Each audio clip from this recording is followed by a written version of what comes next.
أما بعد فقد قال الله تعالى في كلامه القديم أعوذ بالله من الشيطان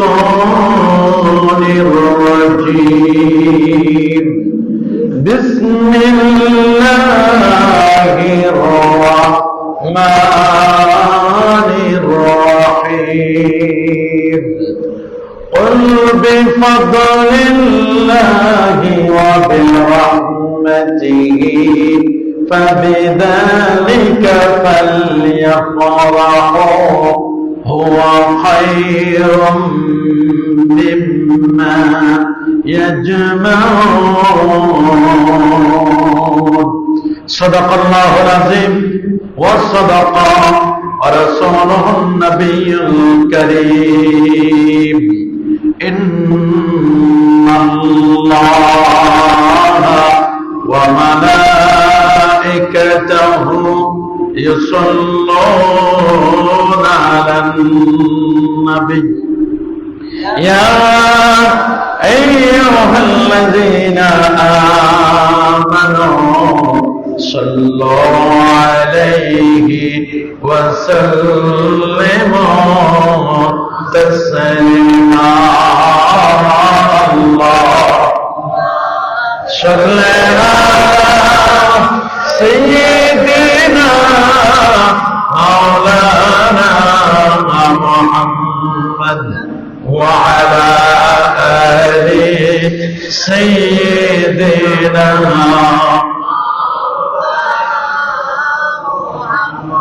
আরেকটু জোরে জোরে মহব্বতে পড়ুন আল্লাহুম্মা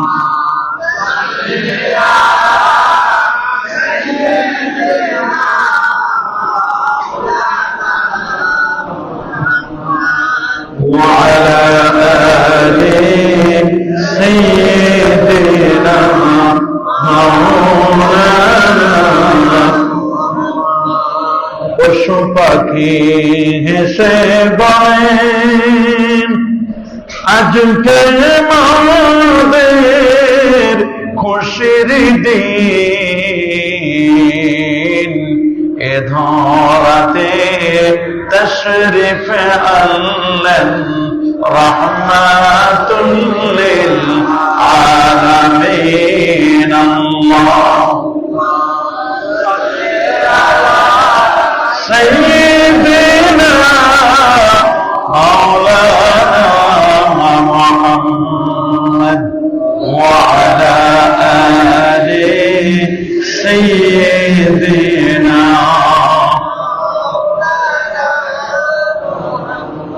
بلغ العلا بكماله كشف الدجى بجماله أسنة جميع صلى الله لا إله لا إله لا إله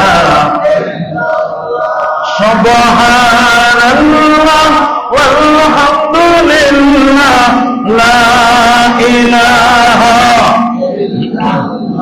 سبحان الله والحمد لله لا إله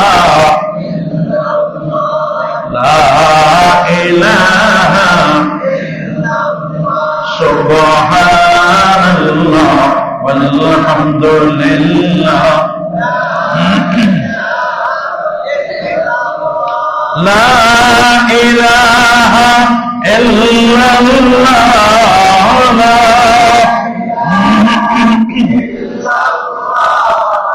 لا إله لا إله إلا الله محمد رسول الله صلى الله عليه وسلم। হাজারাত উলামায়ে কেরাম, সম্মানিত মুসল্লিয়ানে কেরাম, আল্লাহ পাকের দরবারে লাখ কোটি শুকর, যে মহান মনিব, যে মহান মালিক দীর্ঘ একটি মাস সিয়াম সাধনার পরে পবিত্র শাওয়াল মাসের 1 তারিখ আজকের এই পবিত্র ঈদ উল ফিতরের দিনে ঈদের নামাজ আদায়ের লক্ষ্যে পৃথিবীর শ্রেষ্ঠতম জায়গা আল্লাহর ঘর মসজিদে আসার বসার সুযোগটুকু নেয় করলেন। কালিমাতুশ শুকর আদায় করে আলহামদুলিল্লাহ। আপনাদের সবাইকে আমরা জানাচ্ছি পবিত্র ঈদ উল ফিতরের শুভেচ্ছা। ঈদ মোবারক, ঈদ মোবারক। তাকাব্বালাল্লাহু মিন্না ওয়া মিনকুম সালিহাল আমাল। আল্লাহু আকবার, আল্লাহু আকবার, আল্লাহু আকবার, আল্লাহু আকবার। লা ইলাহা ইল্লাল্লাহু আল্লাহু আকবার, আল্লাহু আকবার, ওয়ালিল্লাহিল হামদ। সম্মানিত মুসল্লিয়ানে কেরাম, ঈদ উল ফিতরের এই মহা আনন্দ সত্যিকার অর্থে প্রত্যেক রোজাদার ব্যক্তিকে স্পর্শ করি। প্যারা নবী রাসূল করিম সাল্লাল্লাহু আলাইহি ওয়াসাল্লাম তার প্রিয় সাহাবী হযরত আবু বকর সিদ্দিক রাদিয়াল্লাহু তাআলা আনহুকে লক্ষ্য করে বলেছিলেন, ইয়া আবা বকর লিকুল্লি কওমিন ঈদ। প্রত্যেকটি সম্প্রদায়ের জন্য একটি খুশির দিন রয়েছে, একটি আনন্দের দিন রয়েছে। ওয়া হাদা ঈদুনা, আর ঈদ উল ফিতর এটি হচ্ছে আমাদের মুসলমানদের খুশির দিন। সুবহানাল্লাহ। ঈদের আনন্দ মূলত তাদের জন্য যারা দীর্ঘ একটি মাস সিয়াম সাধনা করেছে, যারা ইফতার করেছে, সাহারি করেছে, যারা 5 ওয়াক্ত নামাজ জামাতের সাথে আদায় করেছে, যারা তাহাজ্জুদ পড়েছে, যারা ইতিকাফের মতো মহান নিয়ামত লাভ করেছে, লাইলাতুল কদর, পরবর্তীতে জীবনের গুনাহগুলো মাফ করতে পেরেছে, প্রকৃত আনন্দটা কিন্তু তাদের জন্য। এই জন্য কবি সুন্দর করে বলেছেন, লাইসাল ঈদ লিমান শারিবা ওয়া আকালা। ঈদ তো ওই ব্যক্তির জন্য নয় যে রমজান কারিমে পানাহার করেছে। ইন্নামাল ঈদু লিমান আখলাসা লিল্লাহিল আমাল। প্রকৃত ঈদ হচ্ছে তার জন্য যে তার আমলকে আল্লাহর জন্য নিবেদন করেছে। লাইসাল ঈদু লিমান লাবিসাল জাদীদ, ইন্নামাল ঈদু লিমান খাফা ইয়াওমাল ওয়াঈদ। ঈদ হচ্ছে ওই ব্যক্তির জন্য যে ব্যক্তি কিয়ামত দিবসকে ভয় করেছে। ওই ব্যক্তির জন্য ঈদ নয় যে শুধু সুন্দর পোশাক পরেছে। শুধু সুন্দর পোশাক পরিধানের মাধ্যমে কিন্তু ঈদ হয় না। প্রকৃত ঈদ হচ্ছে ওই ব্যক্তির জন্য যে মহান রব্বে কারীমের সেই কিয়ামত দিবসকে যারা ভয় পেয়েছে। লাইসাল ঈদু লিমান তাবাখখারা বিল উদ। ঈদ ওই ব্যক্তির জন্য নয় যে উদ আম্বরের ঘানে সুঘ্রামান্বিত করেছেন। প্রকৃত ঈদ হচ্ছে তার জন্য ইন্নামাল ঈদু লিমান তাবা ওয়ালা ইয়াউদ। ঈদ হচ্ছে ওই ব্যক্তির জন্য যে ব্যক্তি নিজের গুনাহের জন্য তাওবা করেছে আর গুনার দিকে ফিরে যাবে না। প্রকৃত ঈদ হচ্ছে তার জন্য। লাইসাল ঈদু লিমান নাসাবাল কুদুর, ইন্নামাল ঈদু লিমান সাইদা বিল মাকদুর। লাইসাল ঈদু লিমান রাকিবাল মাতায়া, ইন্নামাল ঈদু লিমান তারাকাল খাতায়া। ওই ব্যক্তির জন্য ঈদ নয় যে গাড়িতে চড়ে ঈদগাহে এসেছে।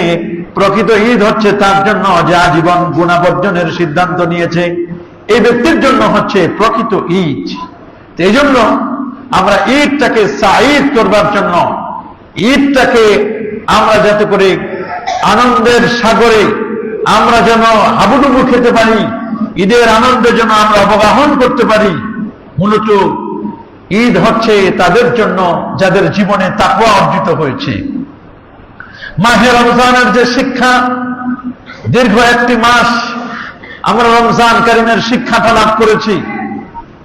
মাহে রমজানের প্রথম শিক্ষা ছিল আমাদের তাকওয়া। তাকওয়ার শিক্ষা আমরা অর্জন করেছি। আমরা এই তাকওয়াটি দীর্ঘ 11টি মাসে আমরা অ্যাপ্লাই করব। এখানে আমরা ট্রেনিং নিলাম, এই ট্রেনিংটা আমরা বাস্তবায়ন করব বাকি 11টি মাসে। মাহে রমাদানের আমাদের শিক্ষা ছিল ধৈর্যের শিক্ষা, সবরের শিক্ষা। আল্লাহ পাক রব্বুল আলামিন বলেন, লা নাবলুওয়ান্নাকুম বিশাইইম মিনাল খাউফি ওয়াল জু'i ওয়া নাকসিম মিনাল আমওয়ালি ওয়াল আনফুসি ওয়াস সামারাত ওয়া বাশশিরিস সাবিরিন আল্লাযীনা ইযা আসাবাতুহুম মুসিবাতুন ক্বালু ইন্না লিল্লাহি ওয়া ইন্না ইলাইহি রাজিউন। মূলত আল্লাহ পাক রব্বুল আলামিন ধৈর্যের কথা বলেছেন, ইস্তাইনু বিস-সাবরি ওয়াস-সালাহ, তোমরা আল্লাহর কাছে ধৈর্য এবং নামাজের মাধ্যমে তোমরা আল্লাহর কাছে সাহায্য প্রার্থনা করো। তা আমরা সবরের সবক নিয়েছি, সবর আমরা শিখেছি। আমার সামনে খাবার আছে, তারপর আমরা খাই নাই। আজকের সকালে যেমন আমরা খেয়ে এসেছি ঈদগাহে, কিন্তু অন্যান্য দিন যদি আমাদেরকে 1 লক্ষ টাকাও দিত, আমরা কি সকালবেলা খেতাম? কেউ আমরা খেতাম না। এই যে সবরের তালিম, সবরের শিক্ষা আমরা পেয়েছি, এবং আমরা সেলফ কন্ট্রোল, আত্মনিয়ন্ত্রণ এবং সংবরণ যেটা আমরা শিখেছি, এগুলো আমরা বাকি 11টি মাসে আমরা অ্যাপ্লাই করব। মনে রাখবেন, এই পৃথিবীতে জন্ম নিয়ে একটি মানুষ মানুষ হয় না, জন্ম নেওয়ার পরে তাকে মানুষ বানাতে হয়। আল্লাহ তাআলা আমাদেরকে মানুষ বানাতে চান। আল্লাহ তাআলা আমাদেরকে প্রকৃত রিয়েল জান্নাতি মানুষ আল্লাহ আমাদেরকে বানাতে চান। জান্নাতি মানুষ বানানোর জন্য আল্লাহ তাআলা আমাদেরকে দিয়েছিলেন 1টি মাসের সিয়াম সাধনা, আমরা যেন প্রকৃত মানুষ হতে পারি। 4 নম্বর শিক্ষা হচ্ছে, আমরা মাহে রমাদানের শিক্ষা লাভ করেছি ডিসিপ্লিন, নিয়মানুবর্তিতা আমরা শিখেছি। দেখেন না, ইফতারের একটা সুন্দর সিস্টেম, ডিসিপ্লিন, টাইমের জন্য আমরা অপেক্ষা করছিলাম, কখন শুধু 6:21 বেজে যাবে, 6:20 বেজে যাবে, বারবার আমরা ঘড়ির দিকে তাকাই। মুয়াজ্জিনের আযানের জন্য আমরা অপেক্ষা করেছিলাম। এই যে ডিসিপ্লিন আমরা শিখেছি, তারাবির নামাজের একটা ডিসিপ্লিন, সাহারির সময়ের একটা ডিসিপ্লিন, তারপরে এশার নামাজের ডিসিপ্লিন, প্রত্যেকটি কাজে আমরা কিন্তু একটা ডিসিপ্লিন শিখেছিলাম মাহে রমাদানে। এই নিয়মানুবর্তিতা এটা বাকি 11টি মাসেও আমরা অ্যাপ্লাই করবো ইনশাআল্লাহ। আমাদের শিক্ষা ছিল অশ্লীলতা বর্জন। আমরা মাহে রমজান যখন ছিল, আমরা অনেকেই যাদের একটু টেলিভিশন দেখার একটু অভ্যাস ছিল, বিভিন্ন নভেল নাটক দেখার অভ্যাস ছিল, রমজান কারিমের খাতিরে আমরা টেলিভিশন চ্যানেলগুলো অনেকেই অফ করে রেখেছিলাম যে না, 1 মাস রমজান ছিল, আমরা এখন এগুলো করব না। ইভেন টেলিভিশনে যারা সংবাদ পরিবেশন করত, তারাও রমজান মাসে একটু মাথায় কাপড় দিত। এটা একটি মুসলিম কান্ট্রি, মুসলিম দেশ। মুসলিম দেশের নারীরা সংবাদ পরিবেশন করার সময় তারা যদি হিজাব করে যদি সংবাদ পরিবেশন করে, এটাই ছিল কাম্য, কিন্তু এটাকে তারা তো নিচ্ছে না। অথচ নামে আমরা মুসলমান, হাম তো মুসলমান হাই, পেছে ভাগনে ওয়ালে নেহি। আমরা যদিও মুসলমান, আমরা পেছনে ফেরার জাত নয়, আমরা নামে মুসলমান। এই জন্য আল্লামা ইকবাল বলেছেন, খুব তো কহেছ দুনিয়া হতে বিদায় নিচ্ছে মুসলমান, প্রশ্ন আমার মুসলিম সেথা, সে কি আজি বিদ্যমান? চলন তোমার খ্রিস্টানি আর হিন্দুয়ানি তামাদ্দুন, ইহুদিও আজ শরণ পাইবে দেখিলে তোমার এসব গুণ। আমি নামে মুসলমান, আমার বাবা মুসলমান, দাদা মুসলমান, এইরকম মুসলমান হলে হবে না, প্রকৃত মুসলিম হতে হবে, রিয়েল মুসলিম হতে হবে। আমি যদি প্রকৃত মুসলিম হতে পারি, যে দেশের 95% মানুষ মুসলিম, সেই দেশের নারীরা হিজাব পরে সংবাদ পরিবেশন করবে, এটা শুধু রমজানে নয়, বাকি 11টি মাসেও যেন অ্যাপ্লাই করে, এটা আমাদের দাবি থাকবে। রমজানের শিক্ষা অশ্লীলতা বর্জন। কেউ গান বাদ্য বাজাইলে আমরা বলতাম, ভাই রমজান মাস, গান বাজাবেন না। কি বলেন? বলতাম না? এটা কিন্তু আমরা বলে এসেছি। এটি যেন বাকি 11টি মাসেও আমরা কাজে লাগাতে পারি। আল্লাহ তাআলা আমাদেরকে তৌফিক দান করুন। মাহে রমাদানে আমরা সত্য বলা অভ্যাস, সত্য বলা আমরা শিখেছি। এই সত্য বলা, মিথ্যা বললে বলতে ভাই মিথ্যা, রমজান মাস মিথ্যা কথা বলা যাবে না। রমজান মাস কেন, বাকি 11টি মাসে কি তাহলে মিথ্যা বলা যাবে না? মিথ্যা হচ্ছে সকল পাপের মূল। মিথ্যা আমাদেরকে ছেড়ে দিতে হবে। রাসূল করিম সাল্লাল্লাহু আলাইহি ওয়াসাল্লাম বলেছেন, যে ব্যক্তি রোজা রাখলো, মিথ্যা কথা, মিথ্যা কাজ, জাহালাতপূর্ণ কাজ ছেড়ে দিতে পারলো না, ওই রোজার কোনো মূল্য নেই। রমজান মাসে রোজা রেখে আমরা কেউ মিথ্যা কথা বলার চেষ্টা করি নাই। আমরা মিথ্যা থেকে আমরা অনেক দূরে ছিলাম। আমরা সবসময় সত্য কথা বলার চেষ্টা করেছি। বাকি 11টি মাসে এগুলো আমরা অ্যাপ্লাই করব। 7 নম্বর শিক্ষা ছিল আমাদের আল্লাহর গুণে গুণান্বিত হওয়া। সাবাগাতাল্লাহ ওয়া মান আহসানু মিনাল্লাহি সাবাগা। আল্লাহ যেমন খান না, আল্লাহ যেমন ঘুমান না, আল্লাহর রঙে রঙিন হওয়া, মানে আল্লাহর যে বৈশিষ্ট্যগুলো আল্লাহ পাক রব্বুল আলামিন বান্দাদেরকে যেভাবে বলেছেন তোমরা এই কাজ করো, এই কাজ করো, এই গুণে আমরাও গুণান্বিত হব। আল্লাহু আকবার বলো। অহংকার ছেড়ে দিব, মিথ্যা ছেড়ে দিব, গীবত শিকায়েত এগুলো আমরা ছেড়ে দিব, আল্লাহর রঙে আমরা রঙিন হব। আল্লাহ যে কাজে খুশি সেই কাজগুলো আমরা করব, আল্লাহ যে কাজে নারাজ সেই কাজগুলো আমরা ছেড়ে দিব। আমরা যে শিক্ষাটা পেয়েছি সেই শিক্ষাটি বাকি 11টি মাসেও আমরা অ্যাপ্লাই করব। অকর্মণ্যতা রোজা আমাদেরকে শিখায় না, রোজা আমাদেরকে শিখিয়েছে কাজ করতে হবে। রোজা রেখেও মুসলমান কখনো দুর্বল হয় না। রোজা রেখে মুসলমান বদর যুদ্ধে অংশগ্রহণ করেছেন, বদরের বিজয় মুসলমানরা ছিনিয়ে এনেছিল রোজা রেখে। সুবহানাল্লাহ। রোজা রেখে মক্কা বিজয় হয়েছে রোজার সময়, উন্দুলুস বিজয় হয়েছে, রমজান কারিমে বড় বড় বিজয়গুলো অর্জিত হয়েছিল। রোজা রাখলে মুসলমান কখনো দুর্বল হয় না, বরং রোজা রাখলে মুসলমানের আধ্যাত্মিক শক্তি আরো মজবুত হয়, আধ্যাত্মিক পাওয়ার মুসলমানের বেড়ে যায়। আমরা কেউ অকর্মণ্য হব না, বরং আমরা কর্মঠ হব, কাজ করে খাবো। ওরে মুসলমানের ছেলে, কাজ করিলে মান যাবে তোর, কোন হাদিসে পেলে? আমরা কাজ করে খাবো। কাজ করার স্পৃহা মাহে রমাদান আমাদেরকে শিক্ষা দিয়েছিল। মাহে রমাদানের আরেকটি শিক্ষা ছিল, নবম শিক্ষাটি ছিল সহমর্মিতার শিক্ষা। একজনের দুঃখে দুঃখিত হওয়া, একজন যদি বিপদে আপদে পড়ে আমরা তাকে একটু সহযোগিতা করা, তাকে একটু হেল্প করা, এটি কিন্তু মাহে রমাদানে আমরা শিখেছি। আমরা আমাদের অধীনস্থ যারা ছিল কর্মচারী, তাদের উপর কাজের বোঝা একটু হালকা করে দেওয়া, এটা পুরো রমজানে আমরা যেমন আমাদের কর্মচারীদের উপর কাজের বোঝা আমরা হালকা করে দিয়েছি, বাকি 11টি মাসেও আমরা তাদেরকে একটু রিল্যাক্স, যতটুকু সম্ভব তাদের সাথে ভালো বিহেভ করে আমরা যেন তাদের একটু সহমর্মিতা দেখাতে পারি, তাদেরকে একটু সহযোগিতা করতে পারি। এই শিক্ষাটি যেন আমরা ভুলে না যাই। দশম শিক্ষা ছিল ব্রাদারহুড, ভ্রাতৃত্ববোধ। ইন্নামাল মুমিনুনা ইখওয়া, এক মুসলমান আর এক মুসলমানের ভাই। আল মুসলিমু মান সালিমাল মুসলিমুনা মিন লিসানি, এক মুসলমান আর এক মুসলমানকে কখনো কষ্ট দিবে না, তার জবান থেকে, তার হাত থেকে আরেকজন মুসলমান নিরাপত্তা লাভ করবে। আমরা যেন রমজানের পরে আমাদের জবানটাকে কন্ট্রোল করতে পারি, আমরা যেন হাতটাকে কন্ট্রোল করতে পারি। ব্রাদারহুড, ভ্রাতৃত্ববোধ আমরা শিখেছি মাহে রমাদানে। একজন ভাই যদি রাস্তা দিয়ে চলে যায়, ইফতারের সময় হয়েছে, এই ভাই আসেন, ইফতার সামগ্রী আছে, আসেন না ইফতার করেন। যে কাউকে দেখেছি আমরা, সাথে সাথে আমরা সেখানে ইফতারের জন্য আমরা তাদেরকে দেখেছি। এই জন্য আপনারা খেয়াল করবেন যে আমরা ব্রাদারহুড, ভ্রাতৃত্ববোধ আমরা যেটি শিখেছি এটি বাকি 11টি মাসেও আমরা অ্যাপ্লাই করবো ইনশাআল্লাহ। দান সদকা, চ্যারিটি, আমরা রমজান মাসে কত দান সদকা করেছি। ফকির ভিক্ষুক দেখলে, আমরা মিসকিন দেখলে আমরা পকেটে 1টি টাকা হলেও 2টো টাকা হলেও আমরা দেওয়ার চেষ্টা করেছি। বাকি 11টি মাসেও আমাদের দান অব্যাহত রাখবো, সহযোগিতা আমরা অব্যাহত রাখবো ইনশাআল্লাহ। কোরআন তেলাওয়াত, মাহে রমাদান ছিল কোরআন তেলাওয়াতের একটা বিশাল মৌসুম ছিল। শাহরু রমাদানাল্লাযী উনজিলা ফীহিল কোরআন হুদাল লিন-নাস ওয়া বায়্যিনাতিন মিনাল হুদা ওয়াল ফুরকান। কোরআন নাযিলের মাস ছিল মাহে রমাদান। রমজান মাসে আমরা কোরআনুল কারীম খতম করেছি। কোরআন শুধু খতমের জন্য আসে নাই, কোরআন এসেছে মানুষকে সত্য পথের দিশা দেওয়ার জন্য। কোরআন এসেছে মানুষকে সঠিক পথ, রাইট পথ কোনটা, এই পথটিকে বাতলে দেওয়ার জন্য। ওয়ালাল্লাহি কাসদুস সাবিল, আল্লাহ তাআলা সঠিক পথ বাতলে দেওয়ার জন্যই মূলত আল্লাহ পাক রব্বুল আলামিন আমাদেরকে সঠিক পথ দেখিয়ে দেওয়ার জন্য কোরআন দান করেছিলেন। কোরআনের টার্গেট কি?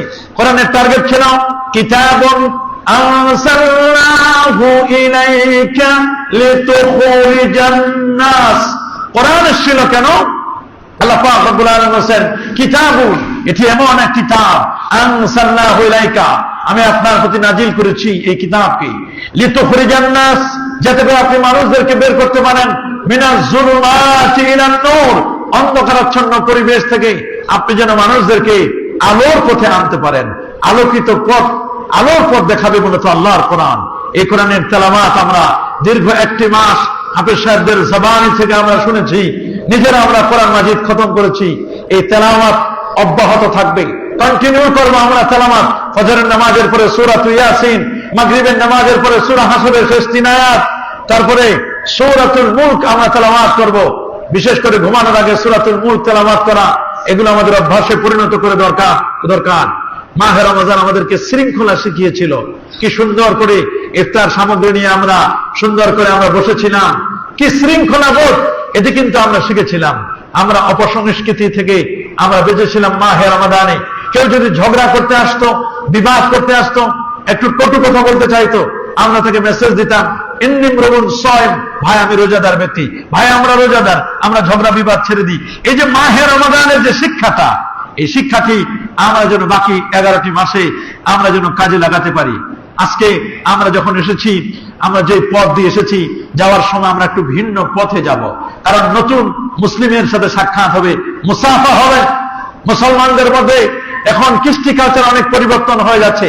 এক মুসলমান আর এক মুসলমানকে দেখলে চোখ উল্টায় দেয়, অথচ এক মুসলমান আর এক মুসলমানকে দেখলে মুসাফা করবে, সালাম হবে, আসসালামু আলাইকুম ওয়া রাহমাতুল্লাহ, প্রথমে সালাম দেবে, সালামের পরে সালামটা পরিপূর্ণ হবে মুসাফার দ্বারা। আল্লাহ নবী বলেছেন, মা মিন আবদিন ইয়াতাসাফাহান গুফিরা লাহু মা তাকাদ্দামা মিন যামবি। যখন কোন দুজন মুসলিম, এক মুসলিম আর এক মুসলিমের সাথে দেখা হলে যখন মুসাফা করবে, তাদের হাতগুলো টেনে নেওয়ার আগে আল্লাহ উভয়ের জীবনের গুনাহ আল্লাহ মাফ করে দিবেন। মুসাফা করবো আমরা। মুসাফা করার পরে যদি প্রয়োজন হয়, মুরব্বী শ্রেণীর হয়, ওস্তাদ হয়, তাহলে তাদের পাশ হয়ে আমরা সালাম করব। এটাকে কদম বুচি বলা হয়।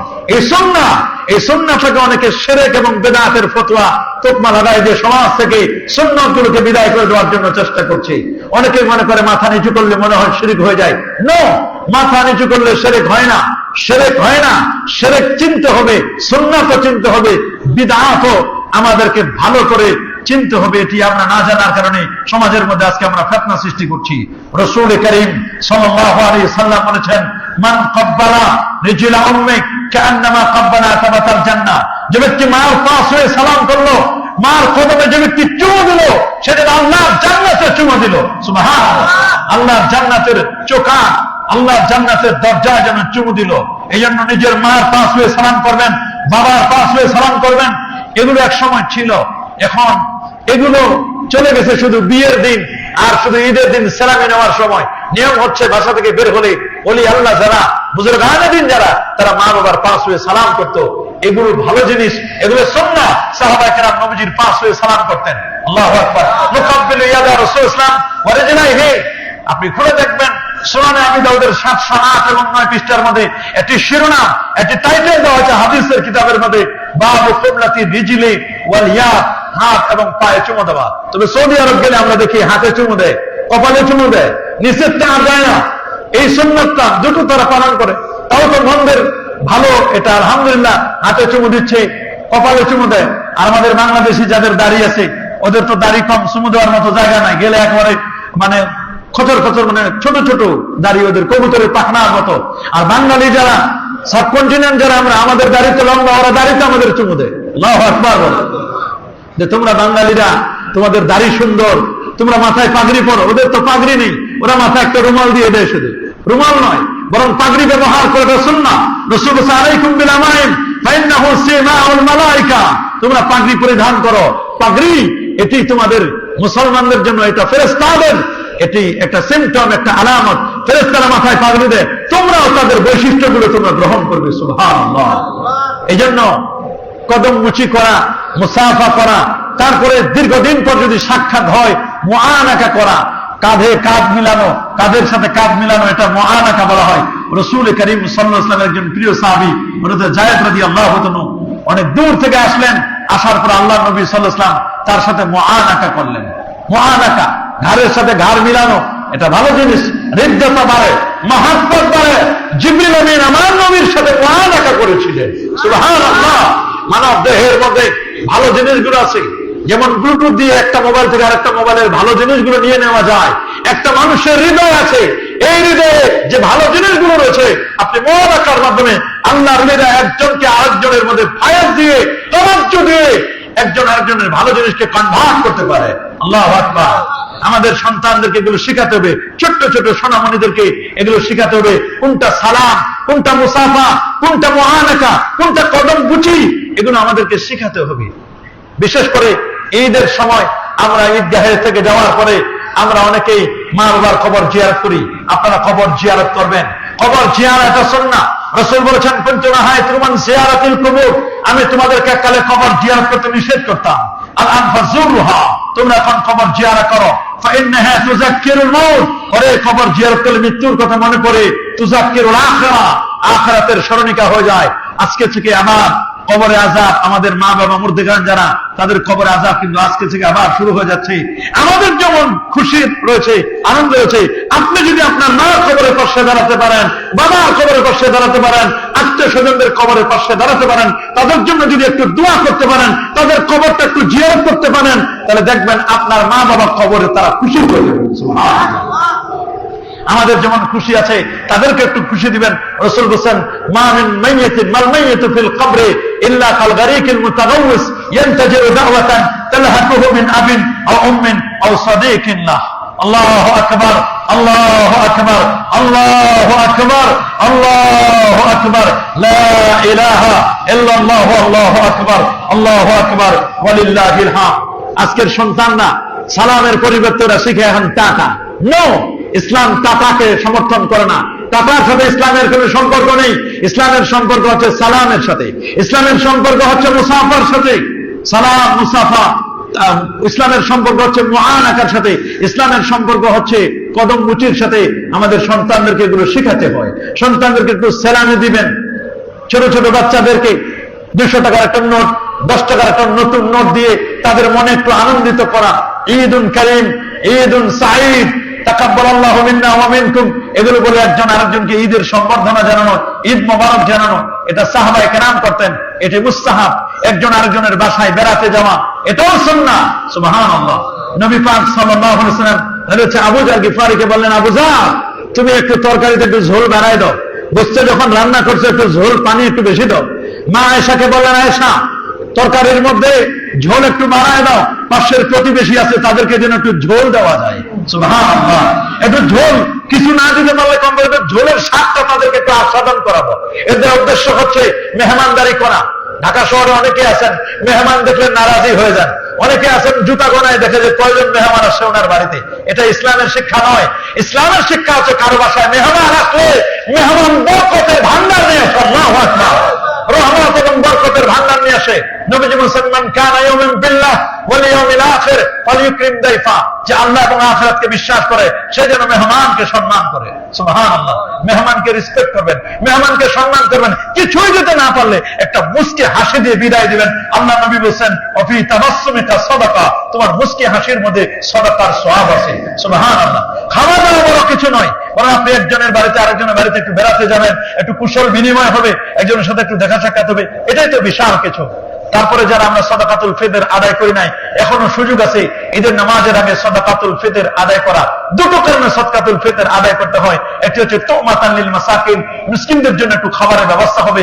আর রোজার ত্রুটি বিচ্যুতি, তাহারাতান লিসিয়াম মিনাল লাগবি ওয়া রাফাস, রোজার ত্রুটি বিচ্যুতিগুলো আল্লাহ তাআলা মাফ করে দিবেন। আরেকটি বিষয় হচ্ছে, রমজান মাসে আমরা দীর্ঘ একটি মাস সিয়াম সাধনা করেছি, আমরা যেন পুরো বছর যেন রোজা রাখতে পারি, এজন্য আল্লাহ তাআলা আমাদের জন্য ব্যবস্থা করেছেন। শাওয়াল মাসের আজকের দিন তো রোজা রাখা হারাম, আগামীকাল থেকেই একেবারে পুরো 29 দিন বা 28 দিনের যে সময়টুকু পাবো, 6টা শাওয়াল মাসের আমরা রোজা আমরা রেখে দিব। রাসূল বলেছেন, মান সামা রমাদান সুম্মা আতবাহু সিত্তান মিন শাওয়াল কানা কাসিয়ামিদ দাহার, সারা বছর জন্য রোজা পালন করো। 30টায় 10 করে হলে 300, আর 6টায় 6 দেশে 60, 360 দিন। আর চন্দ্র মাস হলো 354 দিনে বছর। সুতরাং একটা বছর রোজা রাখার সওয়াব আমরা কিন্তু পেয়ে যাব। মা খালাদের যাদের রোজার ভেঙে গেছে, যাদের ন্যাচারালি 3 দিন থেকে 10 দিন পর্যন্ত অসুস্থ ছিল, তাদের রোজাগুলো তারা কাজা করে নেবে, এগুলো স্মরণ করে দিবেন। আল্লাহ আমাদের সবাইকে কবুল করুন, আল্লাহ আমাদের ঈদকে কবুল করুন, আমাদের সিয়াম সাধনাকে কবুল করুন। আমরা আর 2-3 মিনিট সময় আছে, আমরা নামাজের নিয়মটা একটু জেনে নিব। 2 রাকাত ঈদুল ফিতরের ওয়াজিব নামাজ। বাসা থেকে আমরা বের হয়ে গেছি, নিয়ত আমাদের হয়ে গেছে।